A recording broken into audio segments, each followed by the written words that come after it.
Hola, ya les doy la bienvenida a nuestro espacio habitual en el que las imágenes nos ayudan a recorrer el camino histórico. En su artículo Tres héroes en la Edad de Oro, José Martí aseguraba que cuando hay muchos hombres sin decoro, hay siempre otros que tienen en sí el decoro de muchos hombres y que esos son los que se rebelan con fuerza terrible contra los que roban a los pueblos su libertad, que es robarles a los hombres su decoro. ¿Será que hoy estaremos comentando acerca de uno de esos hombres, íntegros, honestos, decorosos? Les propongo que me acompañen en los próximos minutos y así se enteran, porque este es justo el tiempo para recorrer la historia que nos cuentan las imágenes.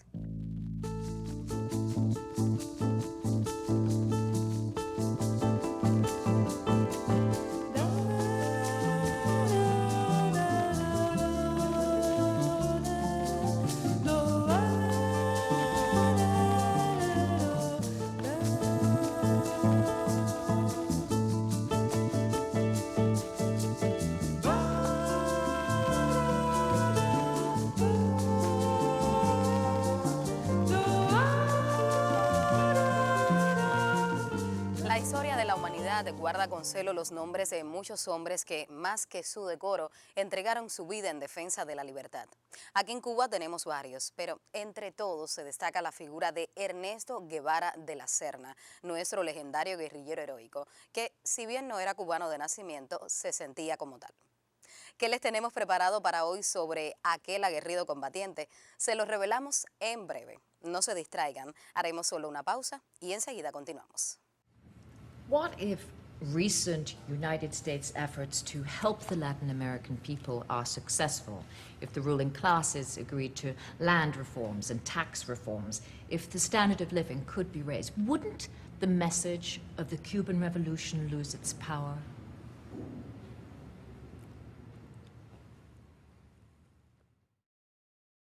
Algunos lo conocen como el Che Guevara, otros simplemente dicen Che. Lo cierto es que cualquiera que fuese el sobrenombre, Ernesto Guevara de la Serna constituye un símbolo de libertad y justicia para el mundo entero. Lejos estaban de imaginar sus padres, Celia y Ernesto, la grandeza revolucionaria y patriótica que alcanzaría aquel hijo que les nació el 14 de junio de 1928 en Rosario, provincia de Santa Fe, Argentina. Desde pequeño se destacó por su afán de conocimiento y el deseo de defender siempre a sus compañeros. Durante la juventud recreaba su tiempo en compartir con los amigos y estudiar medicina, carrera universitaria que culminó en el año 1953 y en la que demuestra especial interés por la investigación de las enfermedades alérgicas. 2 años después, Ernesto realiza un viaje por el norte de su país en una bicicleta a la que acopla un motor. Para asombro de conocidos o no, recorre más de 4.000 kilómetros a través de 12 provincias. Pero ahí no termina todo. Su espíritu aventurero y de conocimiento lo incita al año siguiente a iniciar viajes por América Latina junto a su amigo Alberto Granado. Aquellos andares comenzaron a definir sus ideas y sentimientos sobre las graves desigualdades sociales existentes y fueron consolidando su posición antiimperialista. El último país visitado en ese periplo fue Guatemala. Allí presenció el golpe de Estado a este país, pero también conoce a Ñico López, exiliado cubano que había participado en las acciones del 26 de julio de 1953. En ese país, por sus acciones revolucionarias, el Che es señalado como peligroso comunista argentino y se ve obligado a abandonar el territorio. Deben saber que de Guatemala Ernesto Guevara se traslada a México, donde trabaja como médico en la sala de alergia del Hospital Central.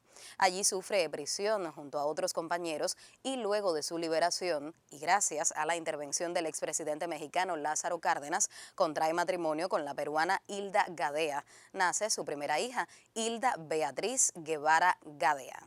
Sin apenas notarlo, el Che ya había encauzado su camino para, tiempo después, convertirse en nuestro guerrillero heroico. Vamos a detenernos en esta parte del contenido para, a continuación, compartir el comentario crítico de la producción audiovisual que hoy les proponemos.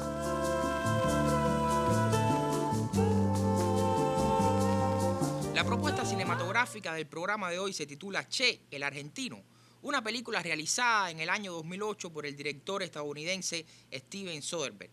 En realidad se trata de una película dividida en dos partes, la que hoy les comento, que aborda todo el periodo de lucha en la Sierra Maestra hasta el triunfo de la Revolución en enero del 59, y una segunda parte titulada Che, Guerrilla, que tiene como tema la infiltración de Ernesto Guevara en las selvas de Bolivia con un grupo de guerrilleros con el objetivo de desarrollar un proceso revolucionario en aquel país. Con estas dos películas, que conforman una sola obra en total, el director norteamericano ha querido brindar una semblanza lo más cercana posible a la realidad de la vida, la personalidad, la acción, el pensamiento, la ética y la ideología del Che Guevara, así como el papel militar y político jugado por él dentro del proceso revolucionario cubano y su proyecto de llevar la revolución a otros países del tercer mundo. Para ello, Steven Soderbergh y sus guionistas se basaron en dos libros escritos por el Che, Pasajes de la Guerra Revolucionaria y Diario del Che en Bolivia, además de una rigurosa investigación desarrollada durante varios años.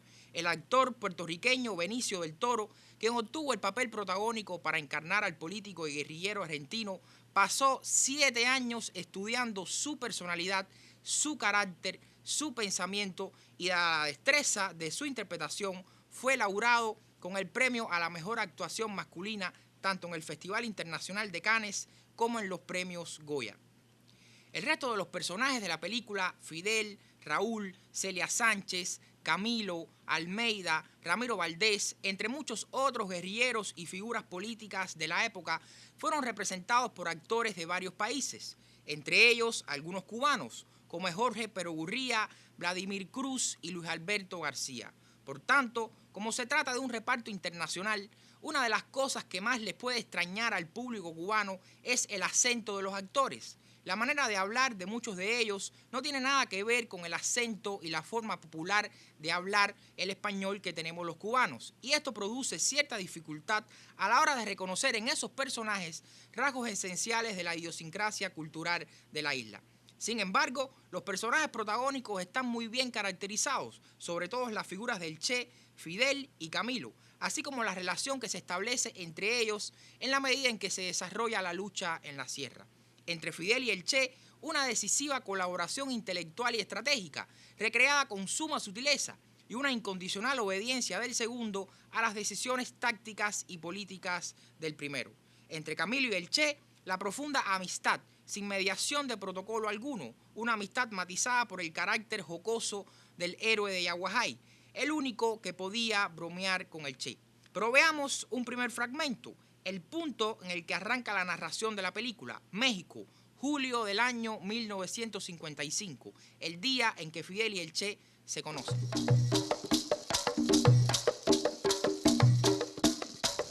Ustedes hagan lo que quieran, pero con los americanos no se metan. La cosa es muy sencilla.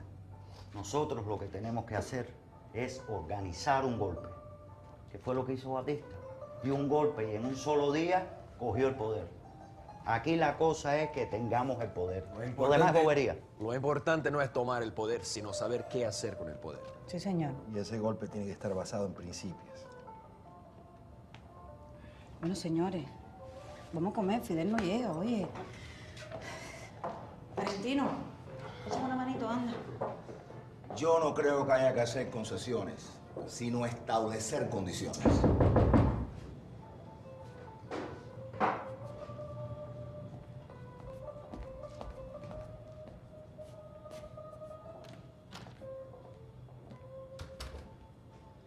Perdón por la tardanza. Ya era hora. Buenas noches. Perdón por la tardanza. Hola. Buenas noches. ¿Cómo cambia, compadre?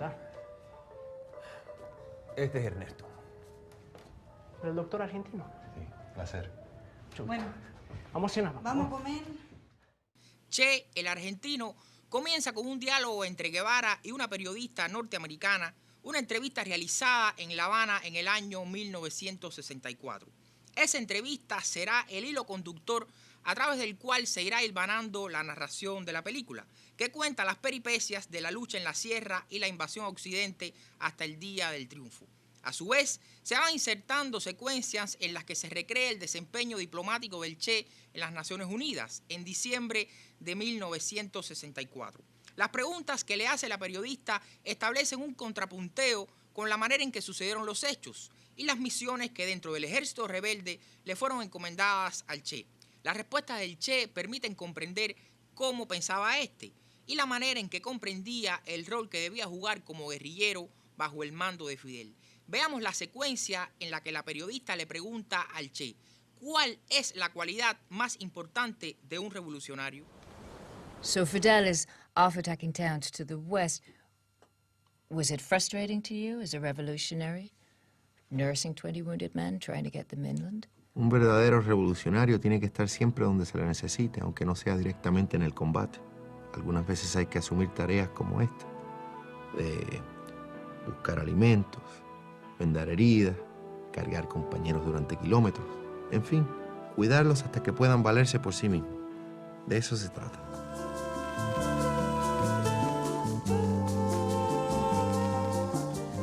Luego del intermedio cinematográfico les comento, como seguramente ya conocen, que el 25 de noviembre de 1956, 82 expedicionarios del movimiento 26 de julio se embarcaron rumbo a Cuba en el yate Granma. El Che, claro, era el médico de la expedición.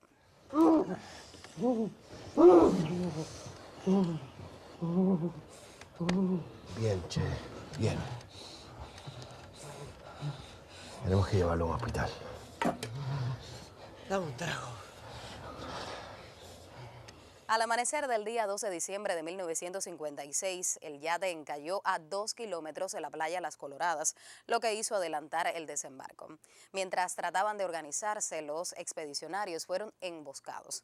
En medio de la confusión, divididos en varios grupos, lograron escapar y se internaron en los montes cercanos para días más tarde, y a pesar de la feroz persecución del ejército batistiano, reunirse y llegar a la Sierra Maestra. Con frecuencia lo acompañaban ataques de asma. Sin embargo, esto no fue impedimento para que se destacara por su temeridad, visión táctica y capacidad de mando, aspectos que le permitieron alcanzar el grado de comandante. Les propongo ahora un segundo momento de acercamiento a la producción audiovisual que trata la faceta guerrillera del legendario combatiente.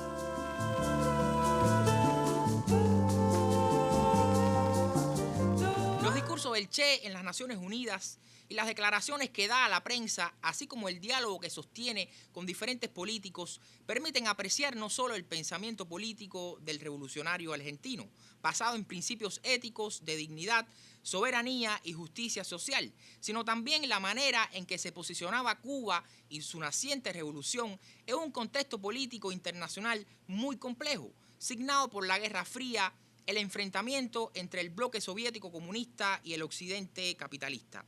El Che expresa que Cuba no está del lado de los bloques, sino de la justicia. Su lucha está basada en la defensa del derecho que tienen los pueblos del tercer mundo de luchar por su libertad.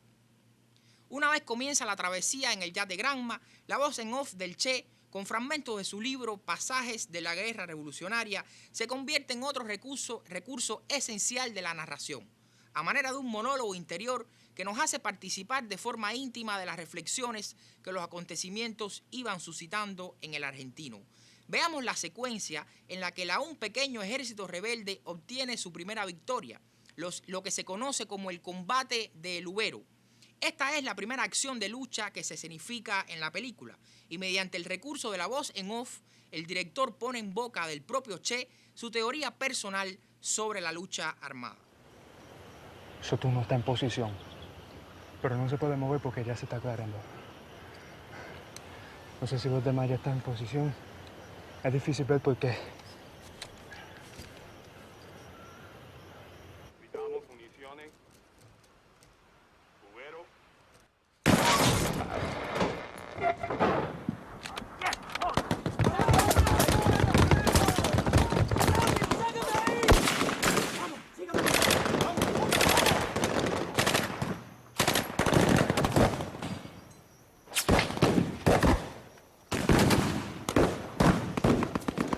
¡Cáchate, coño! ¡No! ¡Yo tengo un santo que me protege de todo!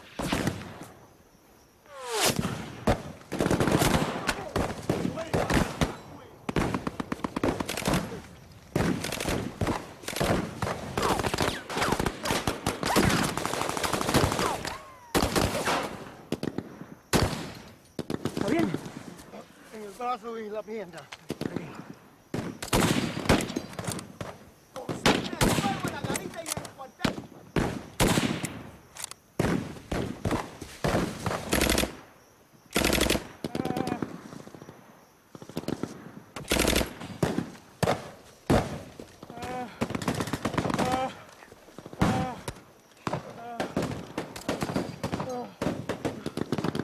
Rápido, hermano.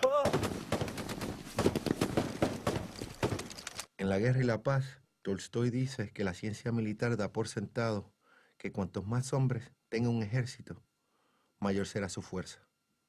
Por otro lado, ellos reconocen, aunque muy vagamente, que durante una acción militar, la fuerza de un ejército también es el producto de su masa multiplicada por un algo, una incógnita X. Esa X no es otra cosa que el espíritu de esas tropas, el mayor o menor deseo que tengan de combatir y de exponerse al peligro. Aquellos hombres que tengan mayor deseo de combatir y que comprenden por qué lo están haciendo, independientemente de contra quién están luchando o de si están bajo el mando de genios militares o de personas normales, o si luchan con garrotes o con fusiles de 30 disparos por minuto, esos hombres siempre se colocarán en las condiciones más ventajosas y triunfarán. A nivel fotográfico se establece una diferencia entre la narración de las peripecias de la lucha en la sierra y la labor desempeñada por el Che como político en la ONU. La estancia del Che en Nueva York se representa en blanco y negro, simulando ser imágenes de archivo, en un tono narrativo y fotográfico que quiere emular los códigos del documental. La cámara en mano y la imagen en blanco y negro refuerzan la ilusión de que se trata de imágenes documentales. Por su parte, las secuencias de la lucha en la sierra recurren a una fotografía de vivos colores, resaltando el verde intenso de la tupida vegetación de las montañas, la belleza y la exuberancia de esa naturaleza, al tiempo que se muestra la dificultad para sobrevivir dentro de ella. La iluminación es más bien tenue, ensombrecida, pero se hace énfasis en resaltar el esfuerzo físico de esos hombres, los uniformes verde olivo sudados, raídos, los rostros en los que crecen las barbas, sucios, grasientos, el humo del tabaco, los campamentos y otros muchos detalles que recrean las condiciones de vida de la guerrilla.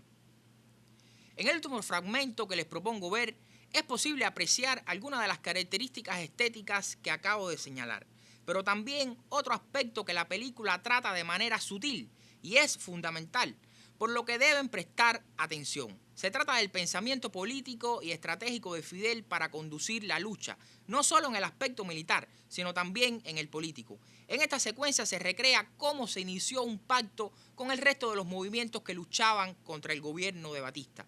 Una decisión con la que el Che no estuvo de acuerdo en un principio, pero que resultó un hecho fundamental para lograr la unidad de las fuerzas revolucionarias que conducirían al triunfo definitivo en el año 1959. Hasta un próximo programa.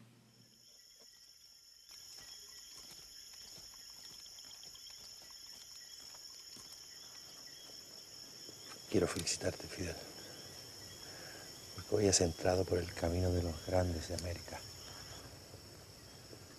El camino de probarle al mundo que sí se puede llegar al poder por una lucha armada apoyada por el pueblo. No soy yo, Ernesto. Somos todos. Esto sería imposible hacerlo si estuviera uno solo. Quiero que organice un nuevo frente. Una vez arrancada esta ofensiva, quiero llevar la guerra de la Sierra Maestra a los llanos.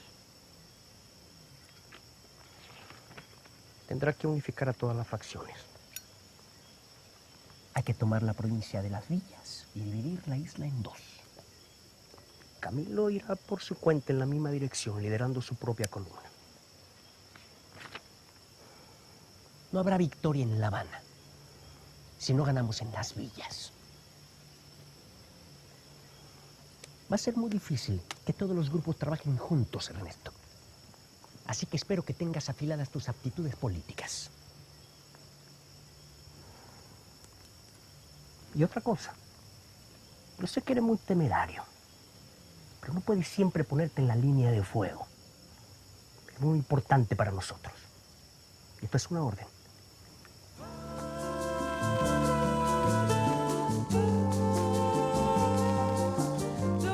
Como han podido apreciar, como combatiente guerrillero, el Che despliega una diversa actividad combativa. Fundó el periódico El Cubano Libre y dirigió las acciones de Mar Verde y Pino de Agua 2. Fue ascendido a comandante en 1957. Es en plena Sierra Maestra que funda, el 24 de febrero de 1958, la emisora Radio Rebelde, con el propósito de contribuir a la orientación del pueblo, dar a conocer la intención de lucha y fomentar la virtud.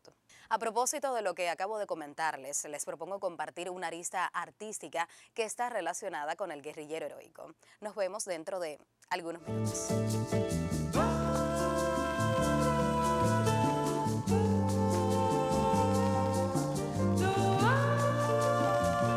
¿Qué tal, amigos? Nos encontramos en la antigua Casa del Che, hoy Museo Casa Cultural, ubicada frente al Cristo de La Habana. En esta ocasión estaremos hablando de un artista que estuvo muy ligada a la vida de Ernesto Guevara de la Serna. Él es Alberto Díaz Gutiérrez, más conocido como Alberto Korda. Acompáñenme. Nació el mismo día y año, pero 3 meses después que Guevara de la Serna, y su fotografía más famosa se la tiró a este último, cuando miraba el cortejo fúnebre de los muertos en el atentado terrorista al barco La Cubre el 5 de marzo de 1960. Aunque su formación es autodidacta, aprendió fotografía en un inicio con Newton Estapé y después con Luis Piers. Esta pintura, basada en la fotografía llamada El Guerrillero Heroico, la cual a consideración de grandes críticos es uno de los 10 mejores retratos fotográficos de todos los tiempos, es la más reproducida de la historia de la fotografía en todo el mundo. Con el triunfo de la Revolución Cubana en 1959, acompañó a Fidel Castro como fotógrafo en distintos recorridos que el líder cubano realizaba en estos años. En este museo Casa Cultural se encuentran obras de algunos artistas que se han inspirado en la imagen del Che, como Fabelo, Aldo Soler y Gilberto Frometa. Y hasta aquí el recorrido de hoy por el mundo del arte. Ahorita nos volveremos a encontrar para seguir recorriendo la historia que nos cuentan las imágenes.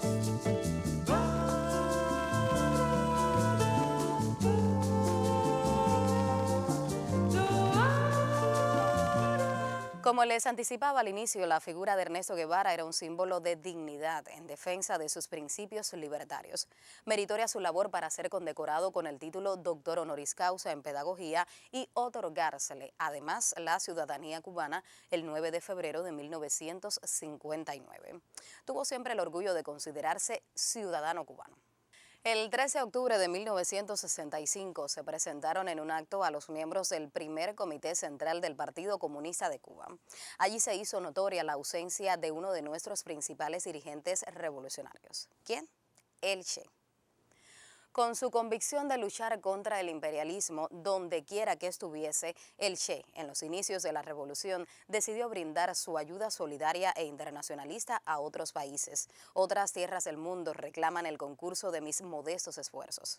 Así expresaba en su carta de despedida, escrita desde el 31 de marzo de 1965, para que fuera leída en el momento oportuno. Aquel 3 de octubre, Fidel consideró que era el momento. El 8 de octubre de 1967, en un lugar de Bolivia conocido como la Quebrada del Yuro, combaten con coraje el Che y sus guerrilleros. A él le inutilizan la carabina, se le agotan las balas de su pistola, es herido en una pierna y momentos después cae prisionero. ¿Qué sucedió al día siguiente, el 9 de octubre de 1967? Pues ese día es asesinado fríamente por el suboficial Mario Terán, quien cumplía órdenes de las autoridades norteamericanas y del gobierno de Bolivia.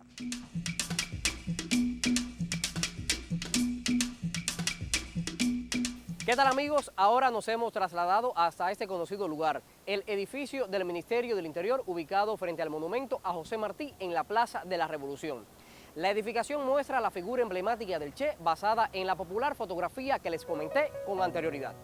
El relieve escultórico fue colocado en este lugar el 8 de octubre de 1993.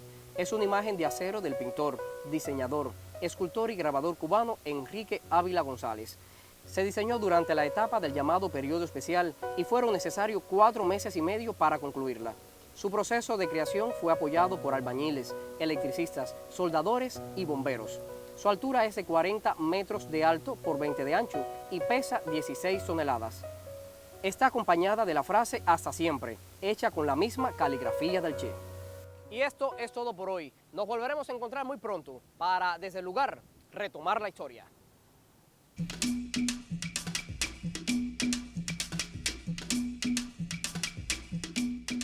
Como también dijera nuestro héroe nacional, honrar, honra. Es bueno que conozcan que después de 30 años de la caída del Che y demás guerrilleros en Bolivia, sus restos mortales pudieron ser recuperados y traídos a la patria. Y hoy descansan en el conjunto escultórico Ernesto Guevara, construido en la ciudad de Santa Clara. El Che será siempre un ejemplo para todos los tiempos. Nos despedimos. Solo recuerden que siempre tendremos un buen pretexto para reencontrarnos y juntos recorrer la historia en imágenes. Nos vemos.